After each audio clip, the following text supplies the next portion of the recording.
like the steel tides roar, engines echo through the Hello, folks. I'm Fred McMurray, and we're back with How Harbor Freight Can Help. We're talking with Senior Vice President Eric Trout of Harbor Freight Logistics. Did I get that right? Close Harbor enough? Freight Transport Corporation. All right, Harbor Freight Transport Corporation. We're talking the logistics brokerage side. So we got some more questions for Eric to put him on the hot seat. You've been good. How was your vacation? You were It on was vacation. great. Yeah. Where'd you go? Went to Yosemite National Park. Highly recommend it. It's a good way to unplug, literally and virtually. Not great data and cell phone reception out in that part of the country, so it's kind of nice to step away when possible. But it's Ah, beautiful. unplugged and relaxing. Yes. More people should do that, says the man with way too many computers in his office. Right. All right. So, people, this isn't how Harbor Freight can improve your vacation. We'll talk about the stuff people care about. So, There you go. question I got for you is, how does your warehousing and transloading operations integrate with brokerage services? So, Harbor Freight Transport Corporation, our core services, the port drayage and the transload and warehouse, that's asset based. We operate Harbor Freight Logistics LLC, which is we operate as a truckload broker, which enables us to, go and outsource when needed, when we don't want to put cargo on our own assets, to cover other areas that might be outside of our scope. With our drivers that are very specialized, with the heavy out of gauge equipment, um, or type shipments, it's important to have them in that knowledge base of handling that type of large cargo, making multiple turns within the port to the warehouse and et cetera. We don't operate as a pure, what I would say, traditional truckload broker. Like we're not going out and we're not utilizing load boards like a pure truck broker would do, where you're more or less dialing for diesel. I would say our operation is more of a freight management type approach. So we've got a stable of asset based carriers that pick up from our facilities on a daily basis, that are asset based, that we utilize to move, and we trust them. They've got their specialties, heavy super loads, etc. Right? We've got a stable of carriers who we can go to for that. For dry van freight, we've got a stable of asset based dry van carriers who they can drop equipment, for ease of loading at our warehouses. And then it's more of a push versus a pull. A pull, you're kind of looking for capacity. Whereas when you have that empty asset equipment, you're then just saying, hey, I loaded this trailer with X and this is where you're going. And we've got a contract rate already established in those lanes, or a rate per mile to that state or area. So, a traditional truckload broker, I over my 27 years of the industry, it ranges from, two people in somebody's basement, just brokering trucks and calling, shippers, do you have any cargo?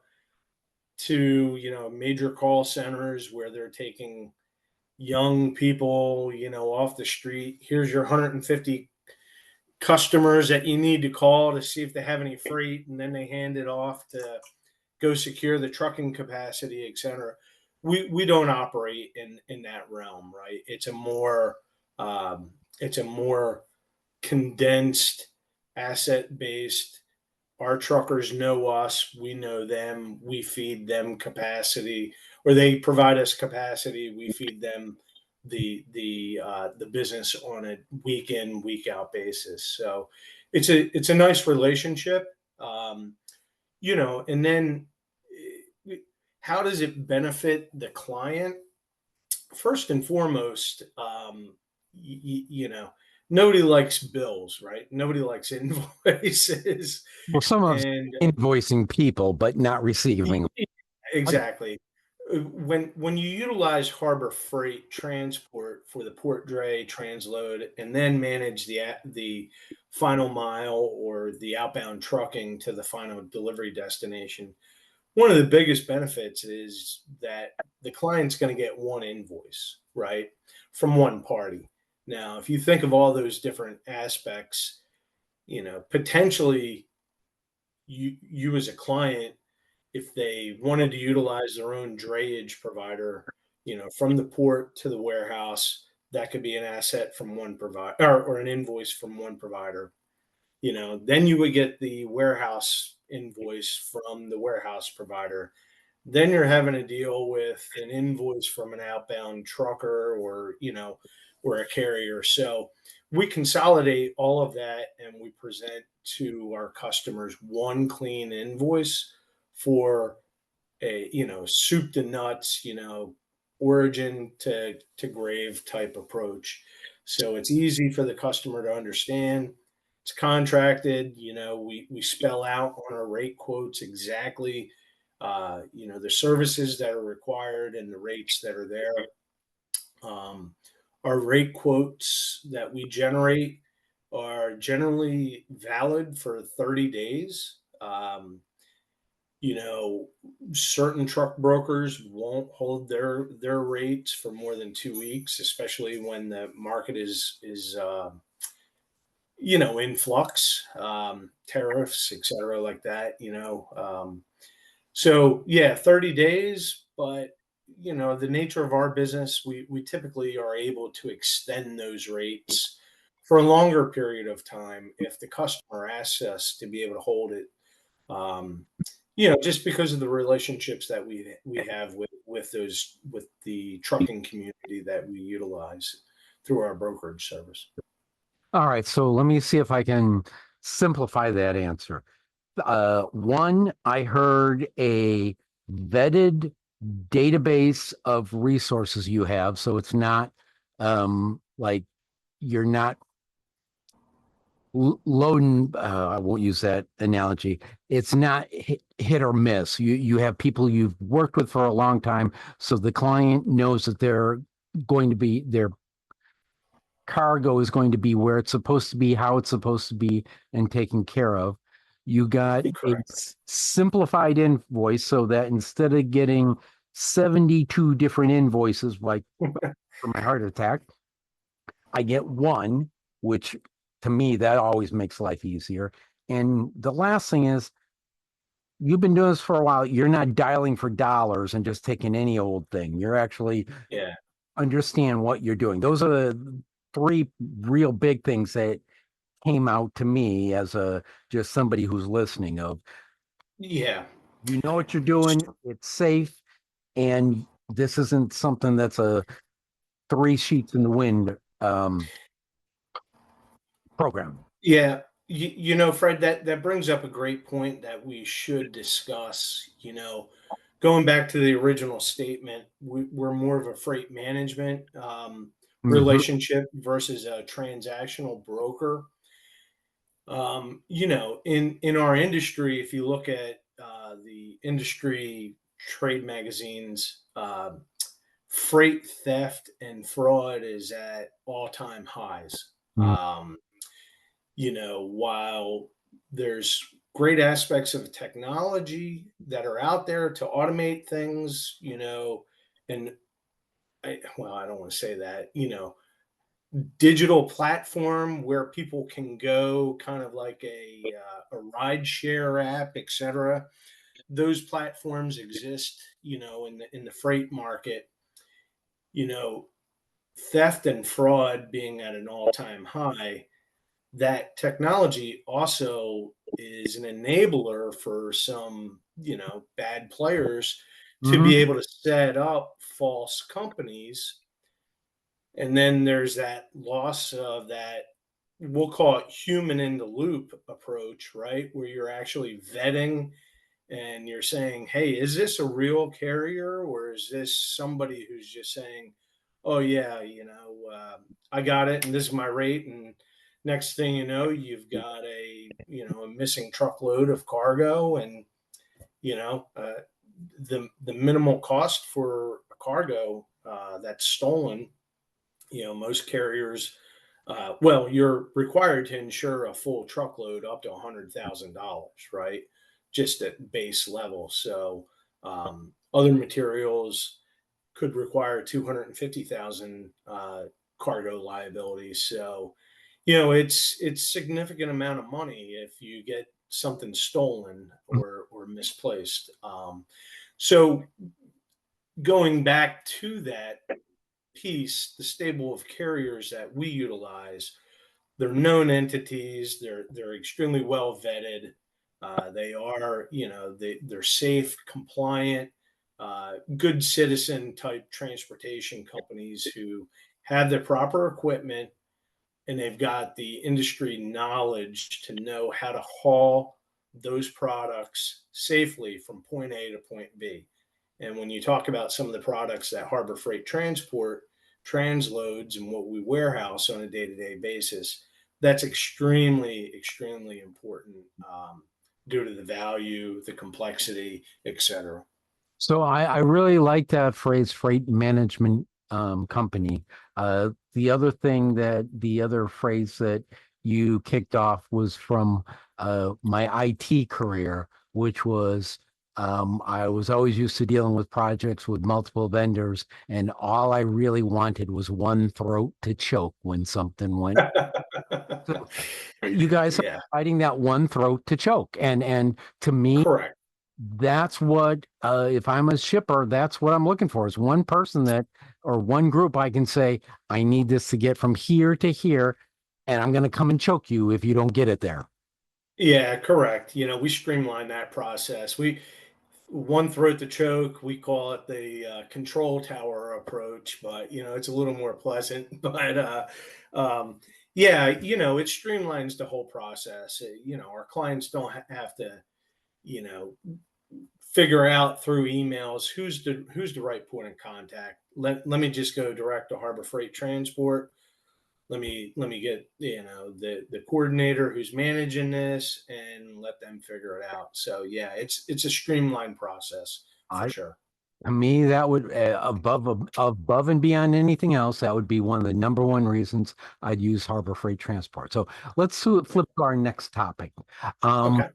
International shipping is a whole big topic these days. So, what are the biggest challenges for cross-border shipping into Mexico and Canada?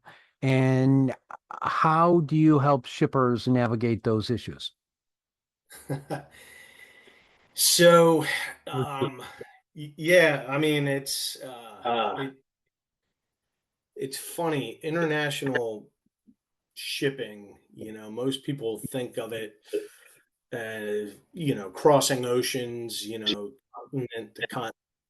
And, my history with Mexico and Canada shipping, it's pretty funny because when you go call on prospective clients and you say, well, I need to speak with your person who manages international.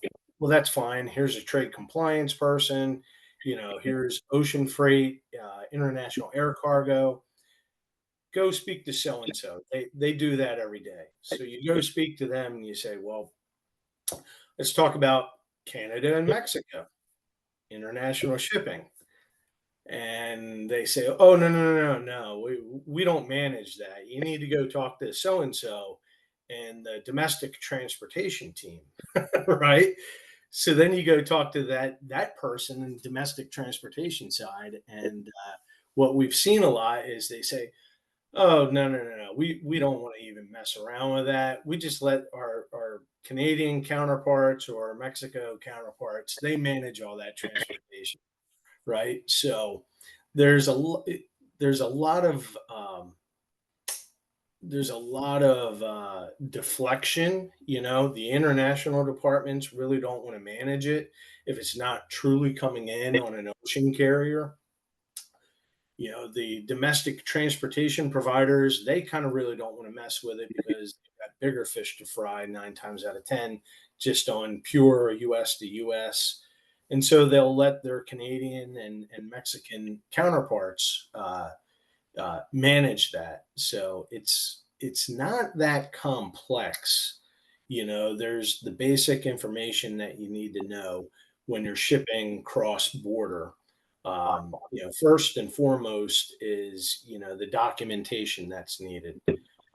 Going into Canada, is it going to move in bond? You can move products in bond through the U.S., not entering that product into U.S. commerce, and so it can move out of our bonded locations on a bonded truck all the way up to the border, and then it'll get entered into Canada or Mexican commerce, right? So you got to know your paperwork there.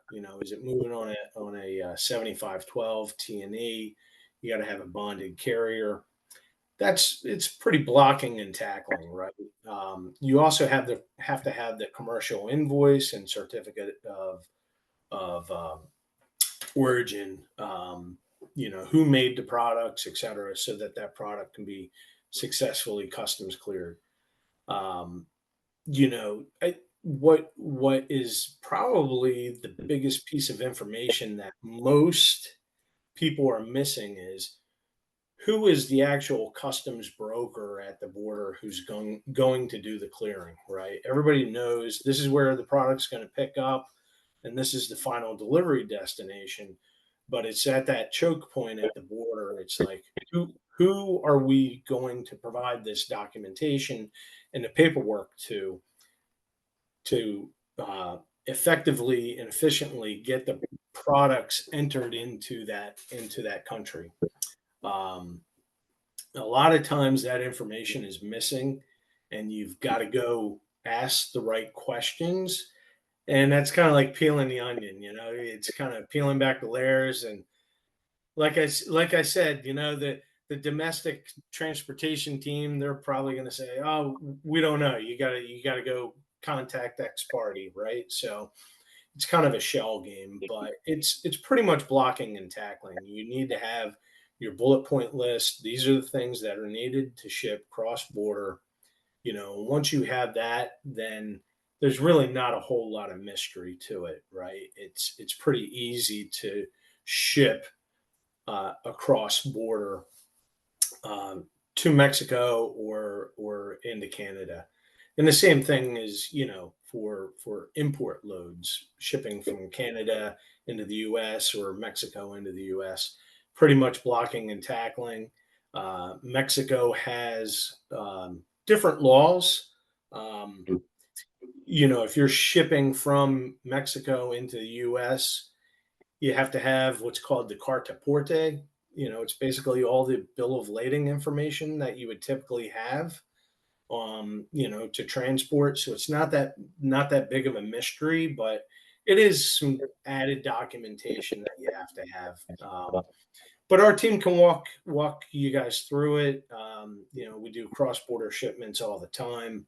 Again, our stable of carriers that we utilize in our network and our freight management network, they do this day in and day out. They're pros at it, and it's not an issue. So we can make it really easy and simple for our customers. So what I think I heard there was the biggest issue is people not having their documentation correct and knowing who to talk to. And Harbor Freight's been doing this a long enough time that they know how to make sure that correct documentation's there and they know who to talk to. Is that what I'm getting? Yeah, 100%. I mean, it's not all brokers, customs brokers are created equal. So I would. there's some smaller players and there's some very large players, and knowing who to go to and talk, the industry talk on the documentation and what's needed, that helps out a lot because the process is the same, documentation is the same, but given organization sizes difference, et cetera, do you get custom, mom and pop type shop approach? That's great. They work great. Or do you get large organizations and, then you have to navigate that. But like I said, as long as you've got the documentation and the bullet list of what's needed, and you can identify that, the process doesn't change. I mean, there's close to, I think, what did I see in Laredo, Texas alone?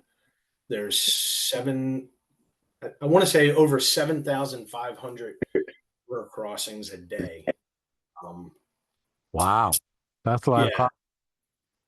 it's a lot of cargo.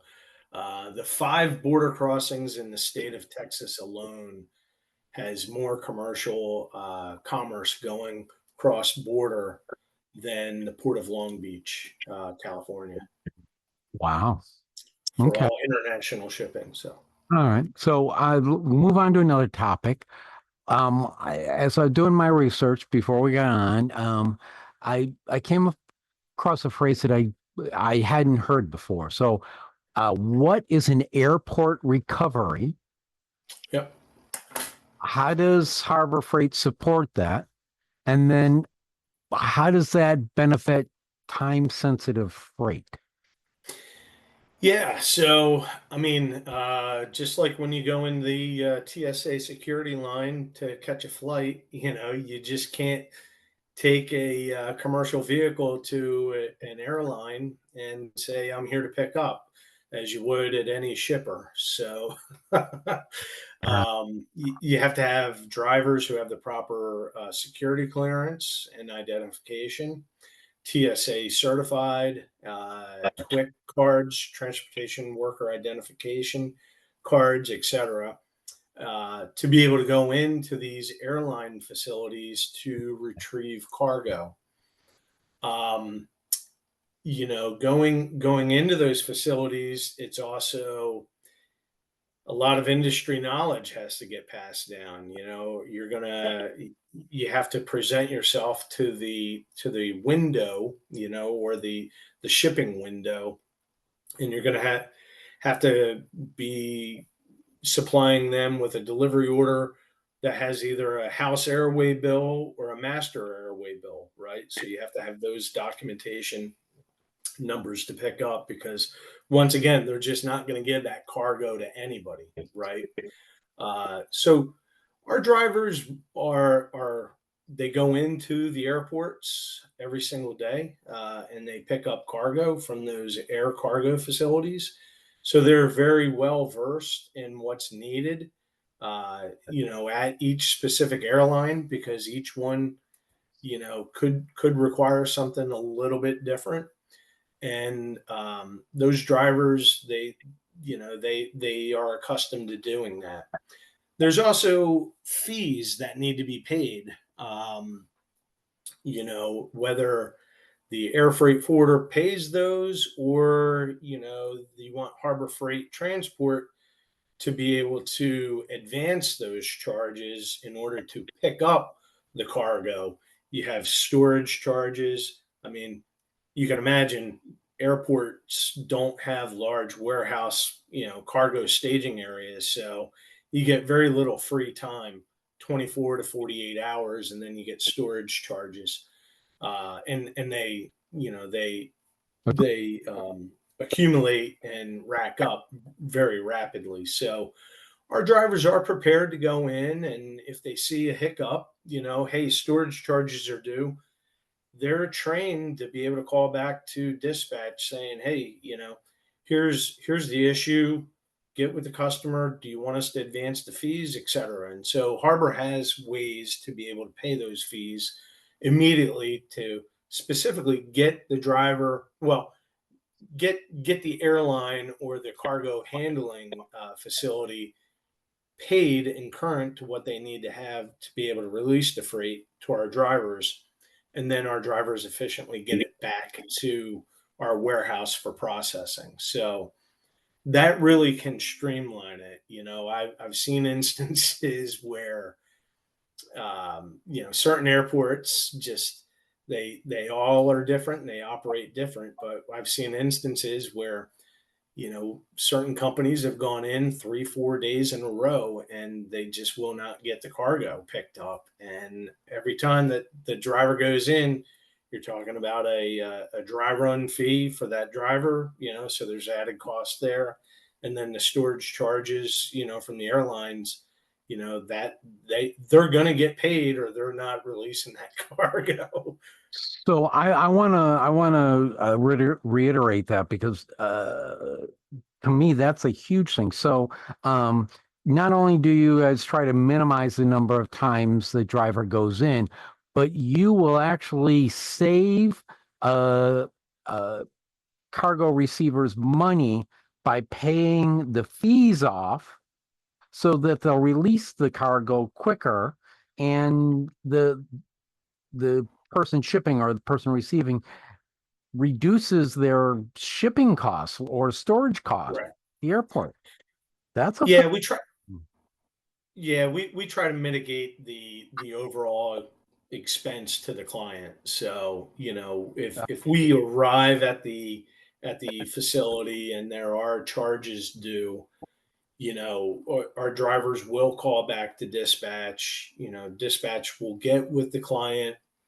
It it it depends upon, the situation, but right. we've had situations where the driver can go ahead and just pay those charges right then and there, and get the freight and move on, versus if a client says, no, no, no, no, we want to go ahead and pay it, that can take time for them to process through their accounting, et cetera, which could add days onto But that, which there, adds up sure. to additional charges. Yeah. So then the other question I got is you said the drivers go through TSA. And as somebody who's got TSA pre-check, I understand that. My Yeah. question is, on average, how many colonoscopies does each driver get per year because of TSA? Never mind. I don't know. I don't know that. So All right. no, I mean that, that's the benefit, for our port and airport drivers. They do have the proper credentials to go in, and there's no holdups whatsoever. You can have the proper credentials and still get colonoscopy. Yes. Yeah, right. So, all right, we'll leave that topic. All right, last topic for today's episode. We haven't really talked about really big, bulky stuff like steel or pipe or construction materials. So, how does Harbor Freight Transport tailor its services for shippers in industries like steel? I mean, my dad was spent all his life dealing with the steel industry, and so I know a bit about that. So how do you guys tailor your services toward those big bulky things, aluminum, steel, piping? Yep. So it's all about safety and having the proper material handling equipment, right? Um, all of our warehouses, we've got the heavy duty forklifts, at least 35,000 pound rated forklifts to be able to lift very heavy loads. We have what are called jibs, uh, extensions that go on to the forklifts that can effectively go into the container, to pick up long products with that jib. Um, not everybody has that type of material handling equipment that we do. For 78 years, that's what Harbor has excelled in, is the big, heavy, bulky stuff. So, um, there's also other aspects of when that type of product is loaded into ocean containers.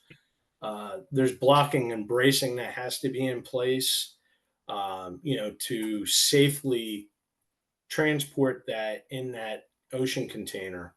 Or, as you're shipping outbound, you have to have the proper blocking and bracing materials as well, transport it over the road. Harbor has been doing it for so long where, we know how to strip out that quote unquote dunnage efficiently and effectively without tearing up the ocean container. Most of that stuff is nailed into the floor of the ocean container. And then, you've got to use pry bars to pull it out and pull nails, etc. Not a lot of warehouses want to do that, right? But in order to get to that cargo and be able to manage it efficiently out of that, you've got to have the proper tools and handling equipment. And all of Harbor's facilities maintain that proper equipment to safely and efficiently handle those materials. All right. So my last question, well, I got two last questions. One of the questions is, how do you want people to get a hold of you? But before we hit that question, what is it, one thing that we haven't covered yet about harbor freight transport, logistics, things like that? What is it, one thing that you want people to know? Just the ease of doing business, to be perfectly honest with you. We're not a large organization. We're a proudly family-run organization. Steve Senior's third generation. Yeah, Steve Senior. His father built the company. Steve Senior comes into work every single day. Steve Junior, he's running the day-to-day. So in terms of, there's not a lot of layers of bureaucracy there. So ease of doing business and just the ease of being able to get to a decision maker in a very efficient manner if needed, right? So we're a relationship driven business, and being a family run business allows us to foster those relationships and nurture those relationships. So if I were going to sum that up, I'd say Harbor Freight Transport, a long-term generational business that makes your shipping your cargo easier. Correct. Yeah. Navigate a safe course to the safe harbor, right? Excellent. Even better, you got the navigate in there. Okay, so how should people get a hold of you to say, Eric, I want to use Harbor Freight Transport? Yeah. It's you just send email to rates@harborusa.com. That's the easiest way. That goes direct into the rates team. And from there, we've got our rates department. They're sifting through all those emails on a daily basis.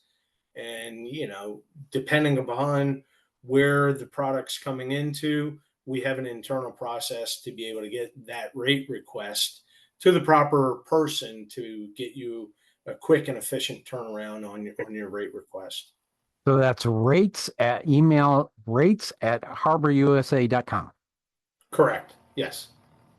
I'm Fred McMurray, and this has been Eric Trout, telling you how Harbor Freight can help you do shipping easier, simpler, and with less stress. We'll be back again in a week or so. Thanks, folks. Thank you.